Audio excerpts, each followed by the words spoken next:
E para falar sobre agentes, eu vou chamar aqui o nosso CTO, o Fabiano Saf. Saf, é contigo. Bom dia. Bom dia, pessoal. Alô, alô. Aí. Obrigado. Tem laser aqui, cara? Tem? Funciona aqui? Não funciona. Bom dia, pessoal. Quem é esse cara de cabelo branco que vai falar de AI aqui, né? Hoje de manhã. Eu quero falar um pouquinho para vocês sobre os agentes, tá? Generative AI Agents, que é uma hype dentro do hype, né? A gente está aqui no Generative AI e os agentes desde o ano passado. Hoje, 2025 é o ano dos agentes, né? Todo mundo está falando de agentes e tal. Todo mundo quer ter agentes, todo mundo quer trabalhar com agentes. Mas desde o ano passado, né, esse hype já começou e muitos profissionais têm trabalhado com isso, tá? Como é que eu faço para passar aqui, cara? Aí. Eu quero começar assim, só dando um exemplo para vocês, contando uma historinha, né? Essas perguntas que o Denis falou, que a gente pode fazer, né, para esses prompts. Imagine assim que eu trabalho no varejo, estou pensando em lançar uma campanha nova, fazer alguma coisa e vou perguntar isso num prompt. Qual é o melhor momento de eu lançar uma campanha ou que canais que eu posso usar ou que plataformas que eu vou usar, né? Esse é um exemplo. Outro exemplo, eu trabalho num fundo imobiliário, né, Eric? E quero saber qual é o melhor momento para eu comprar um imóvel, para eu investir no imóvel. O meu imóvel aqui que está faturando tanto, será que é na hora de eu investir nele? Será que eu faço hipoteca? Será que eu vendo, né? É claro, né, que esses prompts, com a informação que eles têm, eles não vão responder de uma forma assertiva, né? Eles não vão responder aquilo que a gente quer. Eles vão dar uma resposta genérica, eles podem consultar lá e responder, né, dar dicas, né? Eles podem dizer, olha, não tem informação para isso.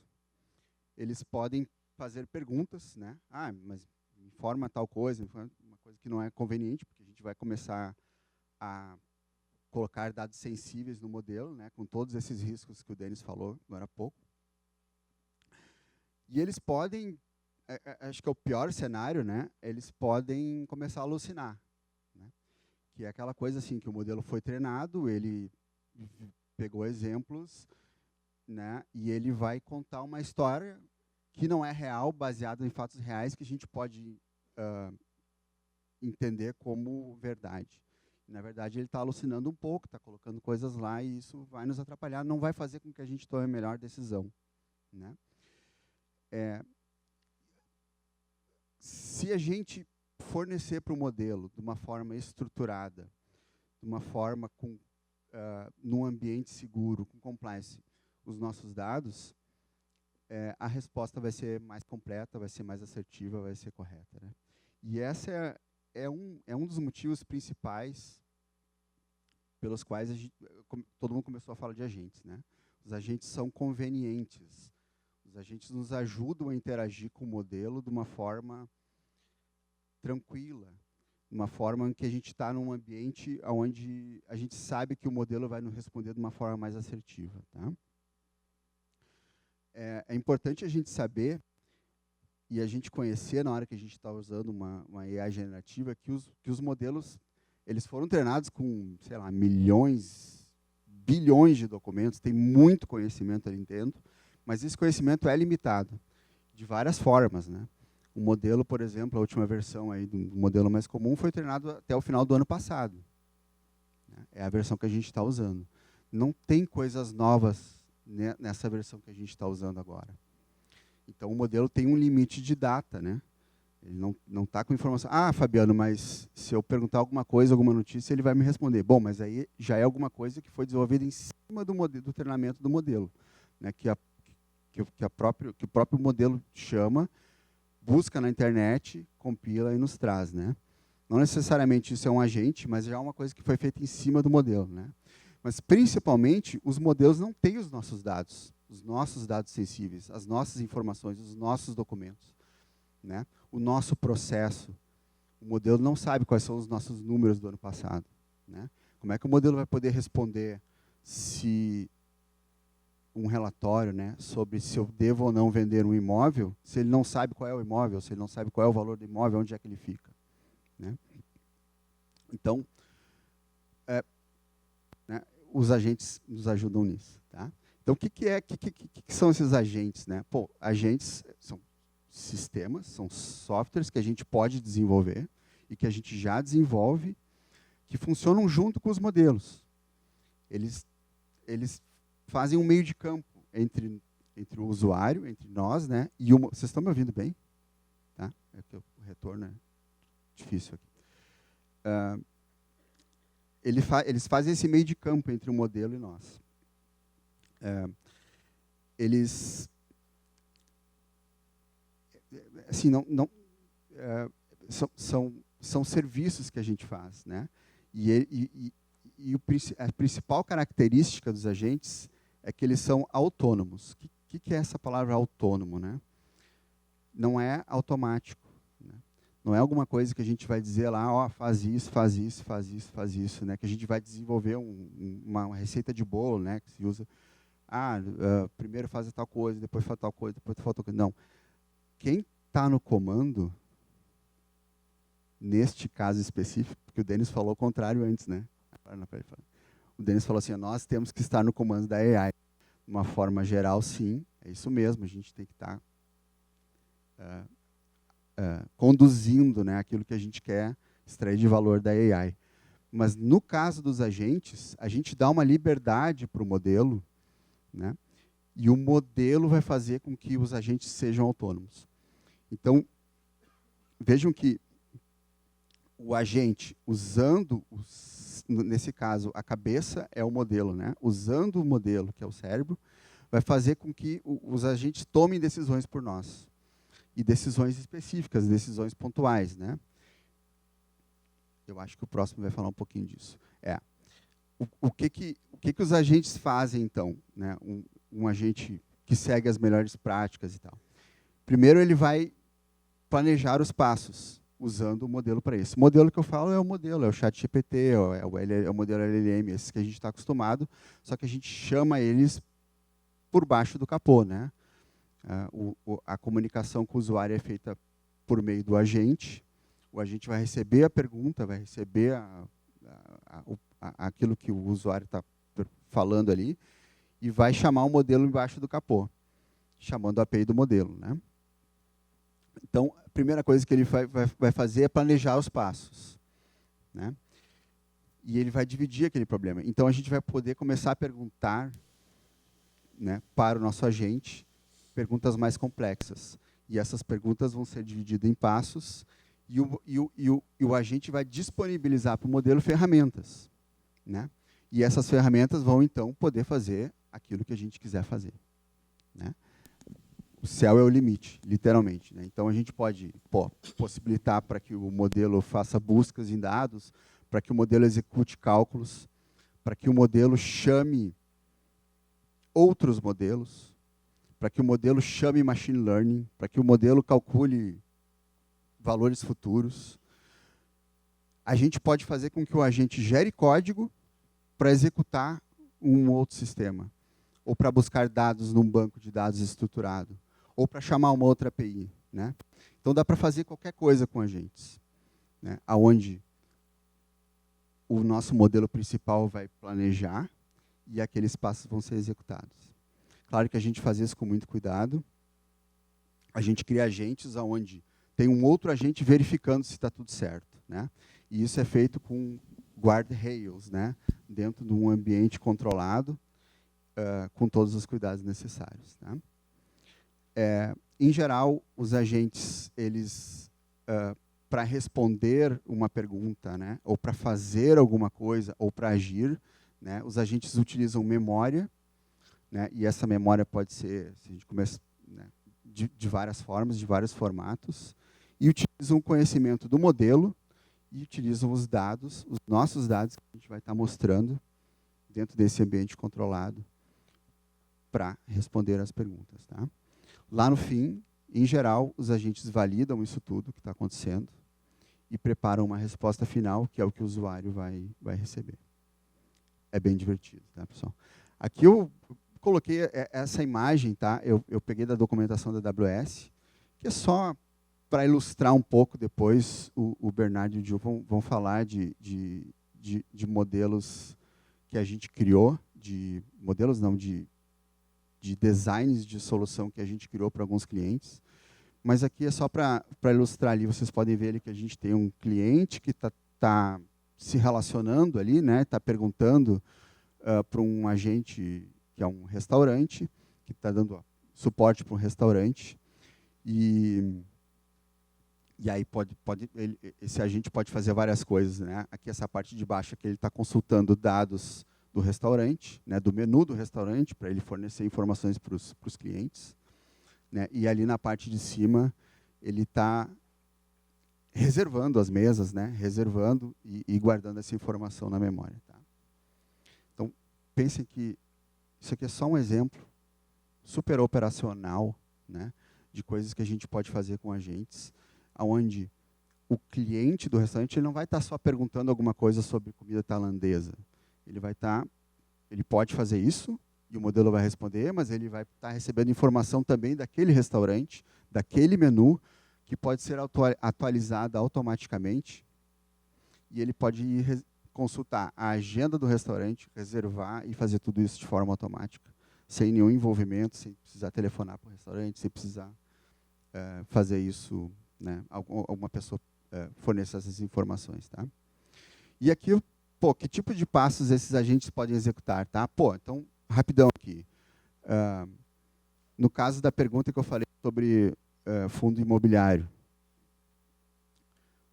ele vai consultar os dados financeiros do imóvel, que são os meus dados, né, que estão no meu banco de dados. Ele vai comparar essas informações com imóveis parecidos da mesma região, né, fazendo um benchmark. Por que esse imóvel está faturando menos do que aquele outro que está ali na frente? Né? Quais são os motivos e tal? Ele pode coletar outros dados de mercado. Isso tudo dentro de uma mesma pergunta, na mesma interação. Ele vai pegar juros, taxas, tendências, dados de hipotecas, dados de financiamento. Ele pode coletar dados de censo, compilar todas as informações, calcular e projetar valores futuros. Isso tudo está acontecendo embaixo do capô, porque tem esses passos que o modelo planejou, e ele vai chamar vários processos de um ou mais agentes, vai compilar isso tudo e vai dar uma resposta final. Isso aqui, pessoal, não está acontecendo. A gente está fazendo essas coisas. Né? Isso tudo acontece em segundos e vocês pensem na conveniência disso. Né? Porque se a gente começar a perguntar essas coisas para o modelo, né, eu vou ter que ficar manualmente colocando todas as informações no modelo de uma forma não segura para receber uma resposta que, né, não vai ter toda a assertividade que a gente teria aqui. Tá?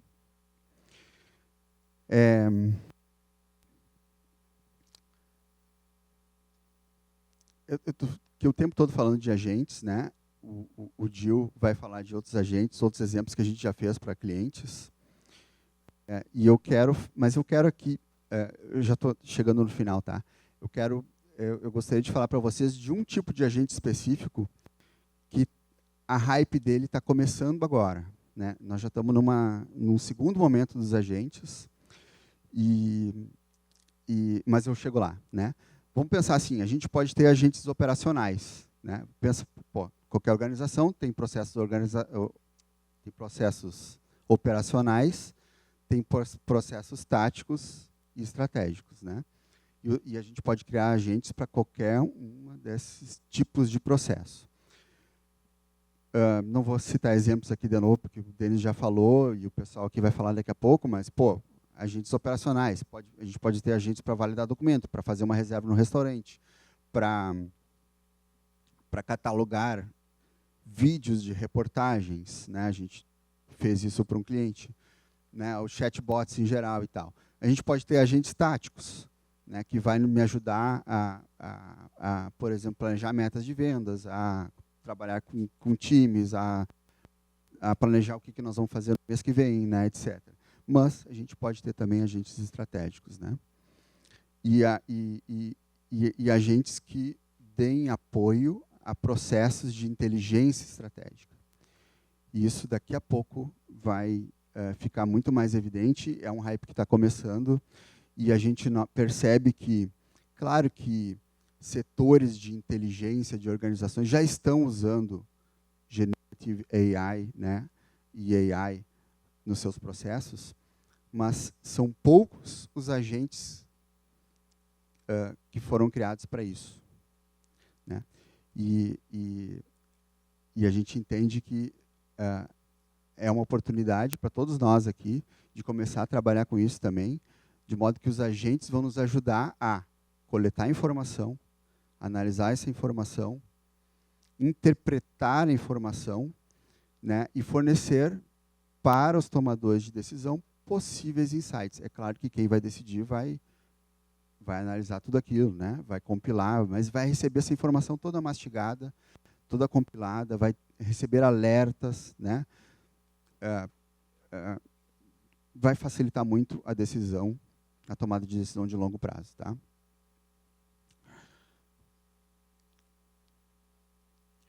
Um agente com esse fim, ele pode fazer isso de várias formas, né? Os modelos LLM, eles foram construídos baseados em treinamento de texto, de vídeo, né? Eles geram, interpretam texto, vídeo, imagem, né? É muito fácil para os modelos gerarem texto para nós, né? E compilar texto e sumarizar texto, né? Então, os agentes que fazem isso são coisas naturais, assim, são coisas que vão acontecer e já estão acontecendo.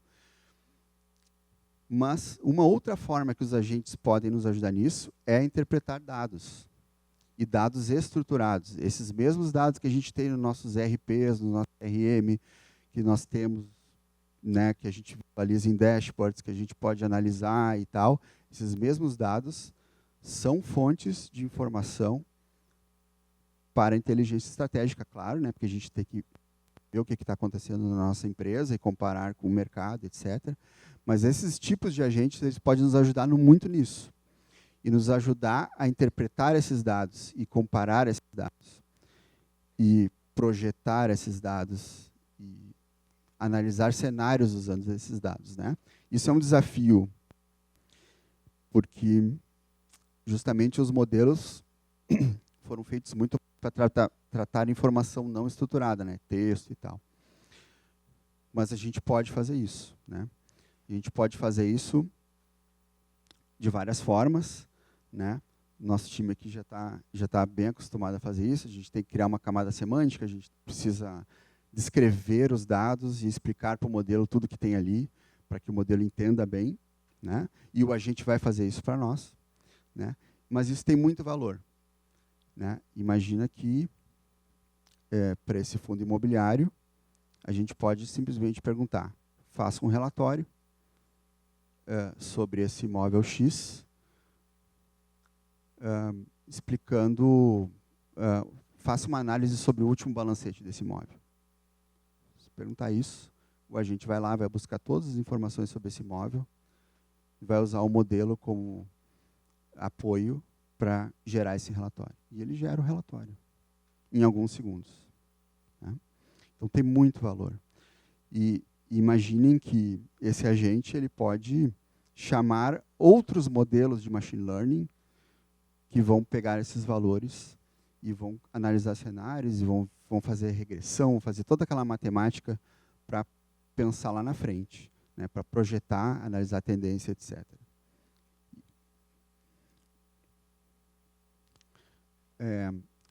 Eu não sei se está no meu tempo já, eu acho que já, né? Passei. Mas deixa eu só falar bem rapidinho sobre esses dois conceitos que estão começando agora também esse ano. A gente foi no evento da AWS semana passada, foi isso? Né? E o pessoal falou bastante de Generative BI, né, de Business Intelligence, sei lá, Generative AI, alguma coisa, mas o termo é esse, Generative BI, né? Onde a gente pode, nesse mesmo contexto de analisar dado estruturado, né, com o uso da AI, gerar widgets, dashboards, analisar os dados, tudo por linguagem natural. Então, cria um dashboard para mim com tais e tais indicadores, né? Eu quero ver trace as tendências do ano passado para esse ano. Ele vai preparar esse dashboard para nós, né? O que facilita bastante aquilo que o Denis falou também sobre engajamento de BI, sobre às vezes as pessoas têm dificuldade em fazer uma análise, são coisas que podem demorar, exigem tempo, né? E aí a AI pode nos ajudar nisso também, tá? E também tem o Generative Analytics, que é um pouco diferente, porque possibilita com que a gente use a AI para nos ajudar a analisar o dado na perspectiva, na lente da ciência de dados, né? Onde a gente consegue chamar modelos de machine learning que já estão prontos e que vão se comunicar com os agentes e que vão nos fornecer essas informações de forma muito mais fácil. É isso, acabou aqui, mas se tu me der mais 3 minutos, como eu falei bastante aqui de fundo imobiliário, deixa eu contar bem rapidinho para vocês sobre esse caso. É um cliente nosso, é um cliente americano, e é uma empresa, que é uma startup americana, que a missão dessa startup é compilar informação e fornecer essa informação para tomada de decisão estratégica de fundos imobiliários americanos. Então, os gestores de fundos imobiliários utilizam essa informação para tomar essas decisões, né, para acompanhar, para saber como é que está o portfólio de imóveis, ver como é que elas estão indo e tomar decisões estratégicas sobre isso. Essa é a missão dessa empresa. E a gente tem trabalhado com eles já há alguns anos, na área de engenharia de dados e na área de analytics também. E no ano passado eles começaram esse processo de usar Generative AI para isso também, né? Eu preciso falar para vocês aqui que eles fizeram POCs, né? Testes com outras empresas, e depois de meses o resultado não foi bom, né? Esses sistemas que não tiveram um bom resultado, não é que não um bom resultado, um resultado não satisfatório, não foi aquilo que os investidores queriam. Eles foram muito baseados em prompt engineering, né? E não usaram um design de agentes, né? Uma metodologia sem isso, né? E depois a gente entrou, né? Que foi um projeto que a gente começou como uma POC, né? O Eric, não sei se ele está aqui, tá, mas, ele saiu para uma reunião, mas o Eric é o nosso líder técnico desse projeto, foi ele que conduziu com o apoio do Gil e do Bernardo, e a gente entregou em 3 meses para eles. 2 meses e meio, uma primeira versão desses agentes, né? Não é um agente só, são vários agentes, onde agentes que consultam dados e que traduzem esses dados para os modelos, né? Se comunicam com com modelos de machine learning. Então a gente tem machine learning e generative AI rodando nesse cliente, se comunicando dentro desse design de agentes e fornecendo essas informações para os caras, né? Isso ainda não foi feito o rollout para todos os usuários, mas já está funcionando, já está em fase de aprovação lá. E é incrível as respostas que a gente já está conseguindo dar, os insights que a gente já está conseguindo dar para eles, baseado nos dados sensíveis, mas, né, que estão sendo trabalhados com toda a segurança. Pedir para um modelo apresentar um relatório desses, financeiro, esse exemplo que eu dei antes, isso já está acontecendo nesse cliente. E é isso, pessoal. Muito obrigado pela atenção de vocês.